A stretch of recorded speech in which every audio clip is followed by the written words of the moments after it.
Boa noite a todos. Boa noite. Que a paz, o amor de Jesus possa envolver os nossos corações. E nós pedimos então mais uma vez o amparo dos mentores desta casa que nos acolhe, Centro Espírita, Servos de Jesus e Maria. Pedimos o amparo dos meus protetores para que nos abençoe a todos, para que os nossos corações possam acolher a nossa mensagem de hoje. Hoje o tema da nossa lição: missão da paternidade. Domingo foi o Dia dos Pais. Então nós aproveitamos para cumprimentar mais uma vez todos os papais que aqui estão, né?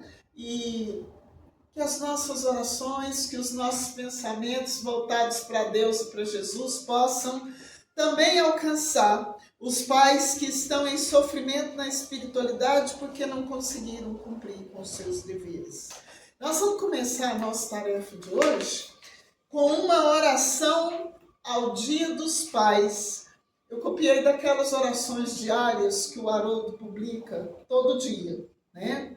Eu gostei demais, eu fui lá e copiei.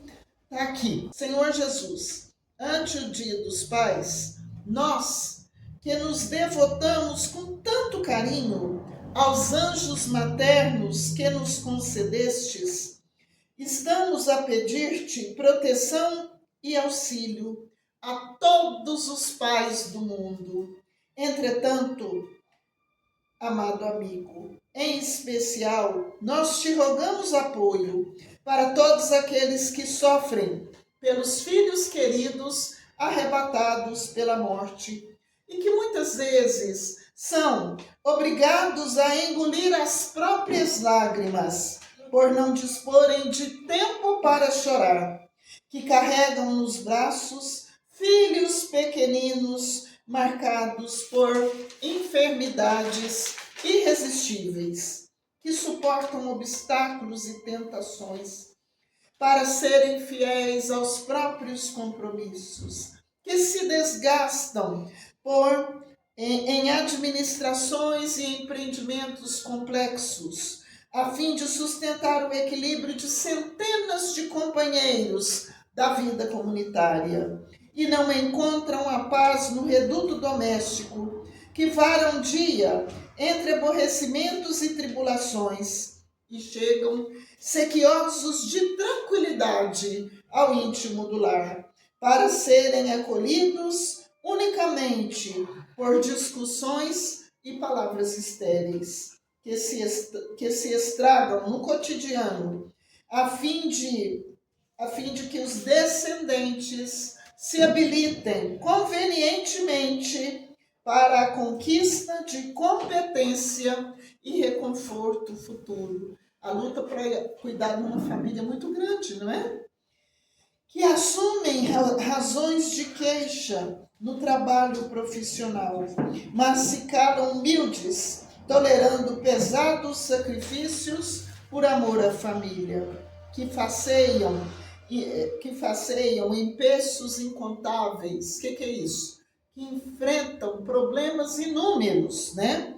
Para resgatar as próprias contas, que recebem o apelido de quadrados quando oferecem avisos salutares e bons conselhos. Né? Os filhos muitas vezes chamam os pais de quadrado, de ultrapassado, fora de moda. Né? Isso é mais antigo do que a nossa própria vida, né? Que tombam acidentados em serviço, em grandes taxas de tempo e fragmento, para voltar ao reequilíbrio, para recuperar a saúde. E por todos aqueles que são marginalizados em quartos do fundo, quando fica o pai bem velhinho no quartinho, que não tem nenhuma janela, né? Depois de encanecidos, quer dizer, depois de envelhecidos pelas atividades com que fizeram uma família forte e feliz. Senhor Jesus Cristo, abençoa todos os pais que tantas vezes compreendemos sem amar, ou que nos amam sem compreender, e que todos eles sejam sustentados em tua bendita providência. Assim seja. O autor é o Espírito Augusto César, psicografia de Francisco Cândido Xavier. Que Jesus abençoe a todos os pais, nosso carinho, nossa fraternidade a todos, né? E vamos prosseguir a nossa lição aqui. E o tema da nossa lição é a missão da paternidade.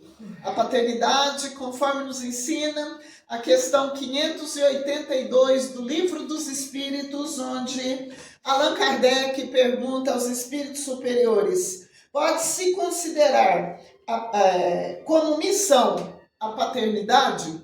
Quer dizer, paternidade é mesmo uma missão? E os espíritos respondem: é sem contestação possível uma verdadeira missão. É ao mesmo tempo grandíssimo dever, que o envolve mais do que o pensa o homem, a sua responsabilidade quanto o futuro. Olha, isso é tão sério que toda a renovação do planeta, todo esse processo de transição planetária que nós estamos vivendo, depende dos pais. E das mães também, que homenageia para os pais, mas os pais conseguem os seus intentos junto com as mães. E nós, os filhos, já sabemos, por ensino do nosso professor Emmanuel, que os filhos têm um débito sagrado e impagável com cada pai e com cada mãe, porque foram eles que nos ofereceram a bênção da reencarnação. E sem a reencarnação, nós não temos como viver. Nós, meus irmãos, precisamos dar muito valor na existência da nossa família, na bênção que nós temos de viver, de renascer na nossa família, no nosso grupo familiar. Como seria difícil se a gente tivesse que enfrentar todo o processo evolutivo sozinhos, sem contar com o apoio do pai, da mãe, dos irmãos, da sogra, do sogro, do genro, da nora. Ah, mas até esse povo, tudo. A humanidade é uma grande família, a humanidade todinha é uma grande família. Gente que nesse momento choram, vítima das guerras, vítima da tirania de seus governantes, vítima de problemas políticos que muitas vezes não priorizam o homem, o ser humano, não prioriza a vida humana. Tudo isso causa sofrimento. E o ser que sofre do outro lado do planeta é nosso familiar, faz parte da nossa família. Somos todos irmãos, porque Deus é o único Pai. Então, nós somos todos seus filhos. Nós precisamos aprender a sentir essa filiação divina e sentir a presença de Deus como nosso Pai maior.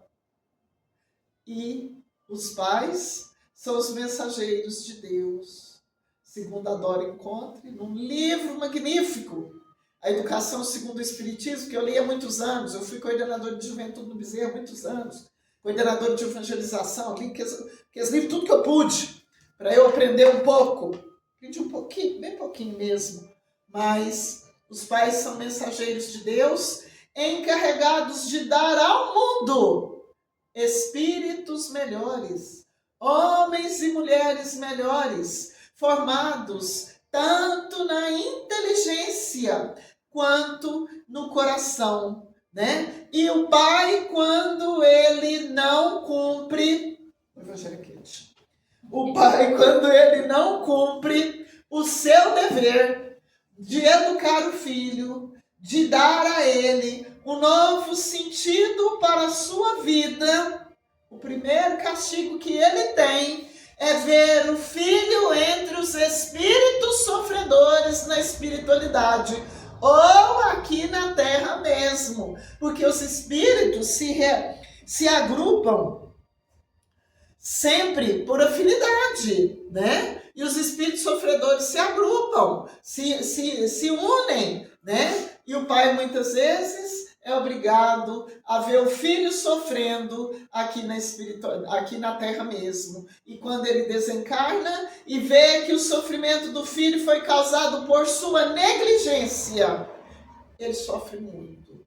E o sofrimento somente cessa, somente desaparece quando Deus concede a ele e ao filho nova existência, nova oportunidade reencarnatória, para que, através da árdua tarefa da educação e do encaminhamento do filho no caminho do bem, no caminho do amor, no caminho da paz, no respeito à lei divina, só quando conclui o trabalho é que o pai se liberta do sofrimento, é que o pai sente, então, mais próximo de Deus, porque todo pai que bem cumpre o seu dever, se sente perto de Deus, todo pai e toda mãe. É tão grande a missão da paternidade, da maternidade na terra, que o Mestre Jesus, tomando o corpo físico para habitar entre nós, precisou do seu pai, precisou da sua mãe, a Maria e o José. E Jesus era educado pelos seus pais. José corrigia Jesus. Maria corrigia Jesus. Educar Jesus não foi fácil. Jesus era uma criança fora do comum. Desde criança já tinha dons espirituais, característicos do espírito puro, e qualquer problema que surgia, qualquer destaque da pessoa de Jesus, José era ameaçado, às vezes tinha que sair qualquer hora do dia, da noite, de madrugada, correndo daquela cidade em busca de um esconderijo para viver em paz com Jesus. Então, não foi fácil. Hoje os pais da terra não precisam muitas vezes correr, mas é preciso educar os filhos. É preciso dar aos filhos um novo recomeço, porque todo espírito reencarna na terra para se auto-aprimorar, para se auto-aperfeiçoar. E tudo depende, eu quero administrar aqui o tempo. Tudo depende da educação dos filhos. Leon Denis fala no livro Depois da Morte que o espírito demora cerca de 20 a 30 anos para reassumir a sua bagagem espiritual total. Muitas vezes o espírito encarnado só enfrenta as grandes provas depois do casamento, depois que tem os filhos, às vezes depois que o pai desencarna, a mãe, porque enquanto está amparado pelo pai e pela mãe, está protegido. E esses 20 ou 30 anos nos dá a ideia do tanto de tempo que o pai e a mãe têm para plantar no filho, na mente do filho, no coração do filho, novos valores morais, nova noção da responsabilidade que cada um de nós possuímos enquanto filhos de Deus, de honrar o pai e a mãe, de respeitar a lei divina, de se portar em qualquer que seja o lugar onde esteja, com dignidade, com honestidade, com respeito, de respeitar a lei divina, a lei de Deus, de respeitar a lei do respeito à vida, a lei de amor ao próximo, porque o próximo, a lei é de amor, de justiça e de caridade. Nós precisamos aprender a viver como filhos de Deus, onde quer que a gente esteja. É tarefa de cada pai e de cada mãe. Pode deixar aqui. É tarefa de cada pai e de cada mãe educar os filhos. André Luiz fala o seguinte, um trechinho que eu li lá do livro Mecanismo da Mediunidade, eu li tudo, mas eu lembro de pouquinha coisa. Olha que difícil. Se estudar outra vez. Que o espírito reencarna para reajustar o seu campo vibratório. Simples, né? Mas que é isso, meu Deus do céu? O espírito reencarna para reajustar, para modificar a natureza das energias que circundam o seu espírito. Isso se faz através da mudança de pensamento, de conduta, de atitude, através da mudança profunda e verdadeira da forma de sentir, de perceber o mundo e de viver em todo lugar onde nós sejamos chamados a ocupar. E como realizar isso? Distante do lar, distante do zelo que cada pai e cada mãe tem pelos seus filhos. Hoje, eu estou lendo muito, vou ler aqui agora uma história que nos chama a atenção, que se chama Vida Livre e que está no livro Janelas para a Vida. A autora é o Espírito Maria Dolores, psicografia de Francisco Cândido Xavier. Maria Dolores, Vida Livre. Ele casava a filha numa festa. E o sitiante, em meio aos convidados, fazendeiro, né? Sitiante, dono de sítio, bem de situação, explica sobre o filho que lhe resta. Casou a filha e ficou o filho, solteiro. Meu rapaz, um gigante de destreza, é criado conforme a natureza, vai por todos os lados, estuda como quer e quando quer. Homem é diferente de mulher, né? Não se deve mostrar com ares de menina, nada de contenção ou de disciplina. Endimião, meu filho, é um atleta perfeito. Não só isso, é uma grande inteligência, sem qualquer pensamento acovardado ou estreito. É livre para toda experiência em que deseje realizar, sem máscara, sem freio, sem disfarce. Aparecendo a pausa, um amigo aparteia, pergunta: mas coronel, e a lei da educação? A educação? Replica o interpelado. Nunca foi o tabu que se receia. É caminho do impulso liberado para elevar a civilização. E assim, era assim o sitiante. Aquele homem que falava, um verdadeiro coronel, um homem singular. A palestra, porém, fora rompida. A filha e o genro estavam a chegar, moravam não longe do lugar e apresentavam-se contentes para o abraço de despedida. Acabado o casamento, os noivos se despedem e vão embora.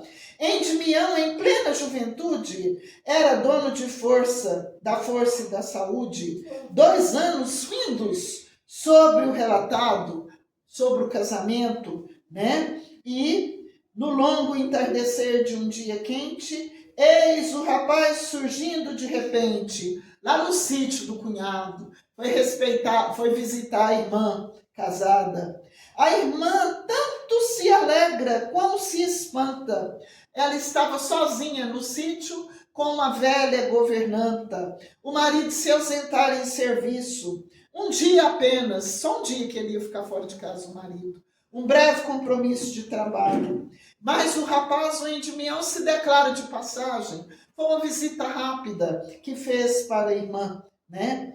Mas a irmã estava amedrontada, em diálogo escondido, secreto, mas à parte. Ela falou para ele que estava com muito medo de ficar sozinha na casa, porque o marido tinha deixado uma caixa muito grande, onde estava guardado 250 mil cruzeiros. Os vizinhos moravam um pouco longe e ela ficaria naquela noite sozinha com a velha governanta. E o Endimião falou: que isso, minha irmã? Tenha calma, né? É só uma noite, isso logo passa. E logo foi embora. Mas eis que já bem mais à tardinha, chega o pai dela, o coronel, que ficou sabendo que o genro não estava lá e resolveu passar a noite na casa da filha. Foi fazer companhia para a filha, uma beleza, né? Sorte dela. Pois é, pois é. altas horas da noite, a jovem senhora acorda com um ladrão encapuzado dentro do quarto e que ordenou com voz disfarçada: quero a caixa, quero todo o dinheiro, já sei que seu marido guarda valores aqui, e dinheiro, revólver em punho, ameaçou. E quando ela se levanta, no mesmo instante surge o coronel de revólver à mão e atira no ladrão encapuzado. Quando ele atira e os vizinhos ouvem o tiro, todos correm para ajudar. Aí o coronel diga: antes de mais nada, não se detenham pelo sangue que corre. Tira o capuz desse bandido. Quero ver quem ele é. E quando ele foi vendo a cabeleira longa do rapaz, a cabeleira loura do rapaz, ele percebe que o ladrão era Endymion. E quando ele percebe essa situação tão triste, ele vai terminar, Maria Dolores termina essa história com as palavras dele, louco de desespero, sobre o cadáver do filho. Oh, meu Deus, por que matei o filho que amo tanto? Socorre-me, Senhor. Ah, meu filho. Então, quando a gente vê esse poema aqui de rara beleza, de grande conteúdo, porque assim escrevem os escritores e os poetas do além, para nos alertar, para nos advertir sobre os nossos deveres na terra, sobre a verdadeira realidade daqueles que vivem na terra ignorando a lei de Deus. A gente pensa, será isso coisa do passado? Será coisa do passado? O conteúdo da nossa história? Meus irmãos, do passado? Não, isso acontece. Isso pode acontecer, né? Filhos que roubam os pais, filhos que matam os pais. Mas o que está acontecendo? Faltou o que para Endymion? Educação, limite. Eu ouvi os antigos dizer: é de pequeno que se torce o cipó. Se deixar o cipó secar, ele não tem como torcer. Ele se quebra. Né? Dr. Bezerra fala no livro Bezerra de Menezes Ontem e Hoje que quando se educa a criança com firmeza e brandura, não é preciso, nem necessário, nem admitido violência. É possível educar com brandura e firmeza. Né? Dora Encontre, nessa obra, ela faz lá ela faz uma descrição, um livro maravilhoso, um livro interessantíssimo, das várias fases reencarnatórias do espírito. Então, o espírito até os 4 anos é a melhor época para os pais corrigirem defeitos, apararem as arestas, corrigir problemas de caráter. E Santo Agostinho, no capítulo 14 do Evangelho segundo o Espiritismo, honrar pai e mãe, vai nos dizer que os pais precisam estudar o caráter dos filhos. A educação, quando começada na infância, ela tem um roteiro mais fácil, já não tem tanta dureza. O adolescente não precisa crescer revoltado. O adolescente que cresce bem orientado desde o primeiro dia do berço, porque o primeiro dia de vida é o primeiro dia de aula do espírito. Os pais são os primeiros professores e o lar é a primeira escola. Os pais, na sua função educativa, não tem tempo de brincar. É preciso educar com amor, mas é preciso explicar para a criança da responsabilidade que cada pai e cada mãe assumiu com o filho antes da reencarnação. Os pais são mensageiros de Deus e terão que prestar contas, e prestam contas, na verdade, todos os dias, perante a sua consciência, que fizeste do filho confiado à vossa guarda. Né? Então, a nossa... Falta sim. Tá, mas eu não vou gastar tudo, não. Nosso recado está aí. É preciso educar as crianças, é preciso educar os jovens, é preciso que que nós, os mais velhos, estejamos convictos de que somos espíritos em permanente processo de educação na Terra. Nós precisamos melhorar, nós precisamos ser exemplos salutares para cada um. E voltando à missão dos pais, nós queremos dizer que é da justiça de Deus. A lei é de amor, é de justiça e é de caridade. Quando o pai tudo faz para educar o filho, e apesar de todos os esforços, ele não consegue desviar o filho do caminho do mal, ele não precisa ter consciência pesada. Deus, que é Pai e tudo vê, concederá a esse pai e a essa mãe uma nova existência, onde ele poderá então concluir o trabalho começado, né? E para todos nós precisamos valorizar muito a vida em família, porque se a gente despreza todas as oportunidades de viver o amor que Jesus nos ensina, de viver o amai-vos uns aos outros entre as quatro paredes do lar, pode acontecer que a gente perca o direito, ainda que seja temporário, de reencarnar no nosso grupo familiar. Aí a gente precisa reencarnar com espíritos afins à nossa conduta moral. Então, a nossa família, seja como for, seja do jeito que for, é sempre um presente de Deus, é sempre um presente do Pai nas nossas vidas, é sempre uma oportunidade da gente viver e aprender o amor. E eu quero terminar explicando mais uma vez que, às vezes a gente acha esquisito homenagear os pais com uma história tão séria, mas é porque nós, na doutrina espírita, nós temos o dever de divulgar o ensino como nos ensina o Mestre Jesus. O Mestre Jesus, nas passagens do seu Evangelho, ele nos ensina, nos conforta, nos consola e nos adverte. Então, é para que nós, usando então a fé raciocinada, possamos utilizar todos os conceitos que foram apresentados aqui, todos os exemplos, todos os ensinos, para tornar a nossa vida em família, a relação de pais e filhos, cada vez melhor, cada vez mais cheia de amor, de convivência amorosa, de convivência verdadeira e de diálogo fraterno. Nós agradecemos os mentores desta casa abençoada, agradeço meus protetores, agradeço cada um dos irmãos, acolhida fraterna, que Jesus nos abençoe a todos. Muito obrigada.